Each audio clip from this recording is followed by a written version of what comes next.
Kahalt Group leader Talian looked around hopelessly. It had only been 3 rotations since the Syrinx had attacked the colony. She was angry at herself for getting her command and the civilians they protected trapped with the cliffs at her back. She'd waited too long to evacuate this settlement, and now they were boxed in. Talian didn't even know how many were on the moon. The Bruks had only started this colony up 5 cycles ago. There was only one settlement with plans for more.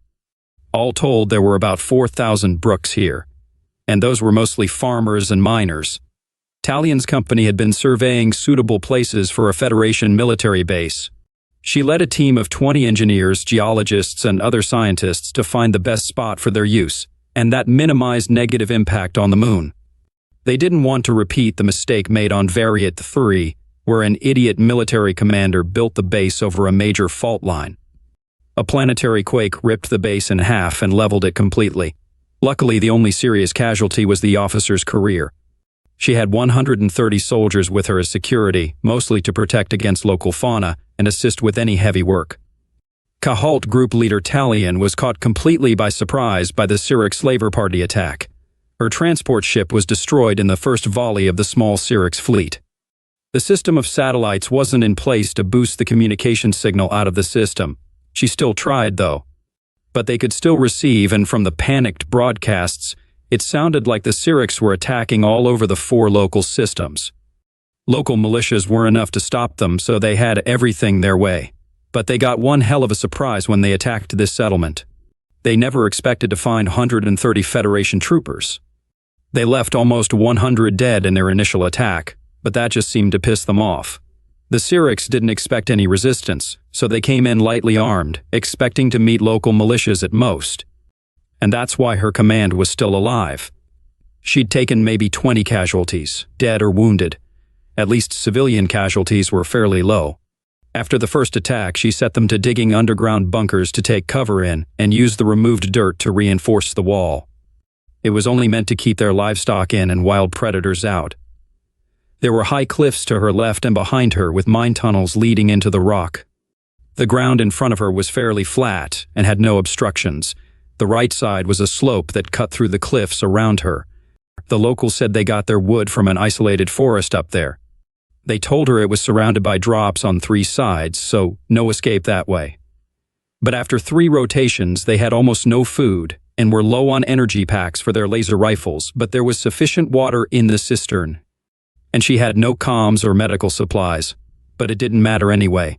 She'd seen more and more Syrinx ships landing near the enemy camp. The Syrinx managed to get some snipers on top of the cliff to her left and were beginning to form up just out of range. But that's not what made her blood run cold. Jackadra rang out from dozens of throats. They were merciless killers. They were bipedal insectoids that were as tall as a single-story building, 4 arms that ended in wickedly curved talons, long fangs, and skin tougher than Federation combat armor. They also had a nasty habit of consuming their prey, and there were at least 500 of them exiting the gorge.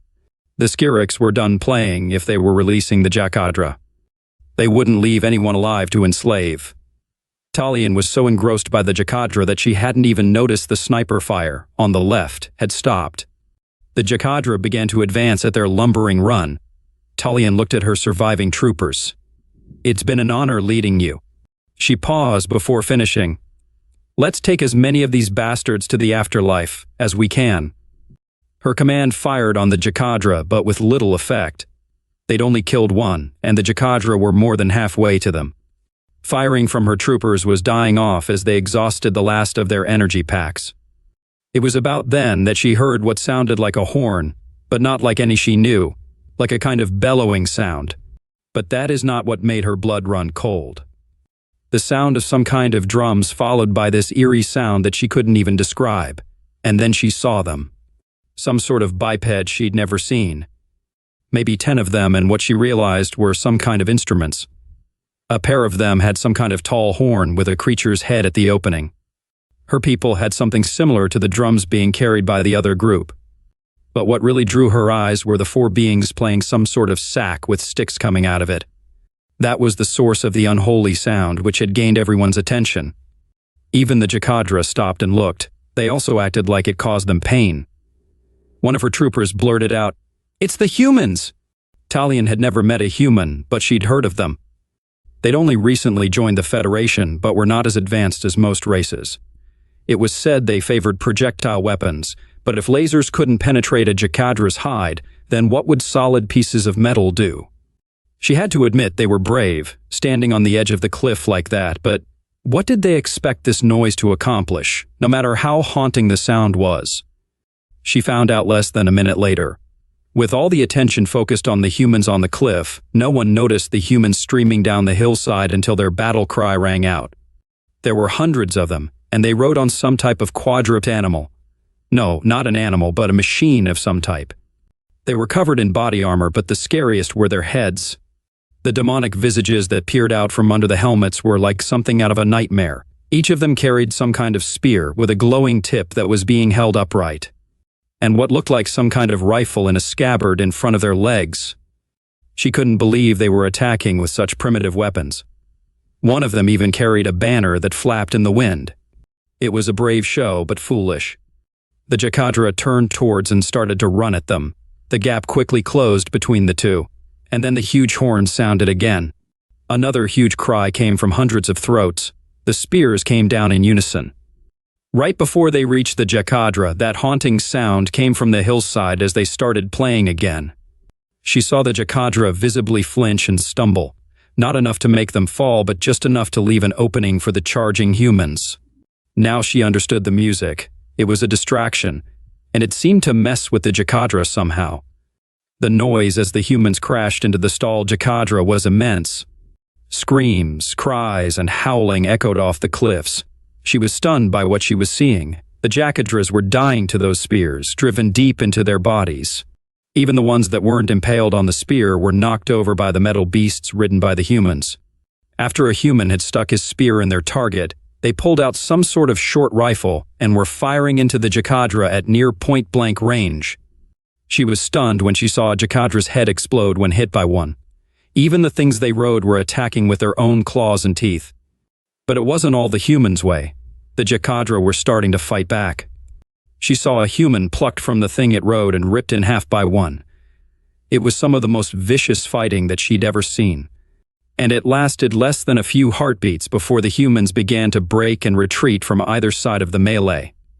She heard another roar. A second group of humans were charging into the mass of Jackadra. The Jackadra were unprepared for this attack and faced all different directions. They were impaled in the back and on the sides, some directly in the face. She took a quick look at the first group and saw them lined up with more of those spears. Now she understood they would keep doing this until they killed all the Jackadra or died. That's when movement at the top of the slope caught her eye. There were more humans up there, but they were lying flat and shooting into the mass of Syrinx to the rear. Another group of humans were on the other side and firing into them as well. The Syrinx were caught in a crossfire with nowhere to hide. They must have been just as focused on the melee in the middle of the field as she was. The Jackadra had enough and started to run away, something Talian had never even heard of them doing in battle. The humans were not content to let them go, but kept after them, killing them by the scores. The Syrinx broke when they saw what was happening with the Jackadra. They started to run for their ships, but ran into a line of humans blocking the way. These humans not only had their rifles, but also some bigger guns that mowed down Syrinx and Jackadra alike. There was nowhere safe for them, and in a matter of moments, none of the enemy was left standing. A pair of these intimidating riders came over to her little fort with empty hands. They removed their helmets, and it was then she saw the demonic faces were just masks. One of them raised their hand to their forehead for a moment, and then spoke, "Captain O'Doul, 7th Terran Cavalry, at your service." He indicated the other human, Lieutenant Valdez, my second in command. Talian was at a loss for words. I've never seen Jackadras run away before or killed so quickly. She finally managed to get out. Both humans chuckled, not surprised. It's a tactic we created or recreated for them. You've fought them before? Talian blurted out. The captain answered, "Yes, they started attacking our colonies with them about 5 of our years ago." "Do you always fight like this?" The one called Lieutenant Valdez answered, "Oh, hell no, we'd be wiped out in a hurry." Talian had so many questions. "What was that noise from on top of the cliff?" O'Doul gave a big grin before replying, Just a little something that my ancestors used to terrify an enemy before battle. He continued, the tall horns are called a carnix, drums and bagpipes. Those are the ones that would terrify my ancestors' enemies on Earth. Talian laughed a little. It terrified me. What were they playing? O'Doul replied. A song written centuries ago during one of our deadliest conflicts before we went into space. It's called the Bloody Fields of Flanders. Talian mulled that over. And you played that to distract the Jackadra? Lieutenant Valdez replied. Something about the bagpipes messes with them, throws them off stride. O'Doul added. We don't just use them against Jackadra, they distract most aliens as well. We call it shock and awe.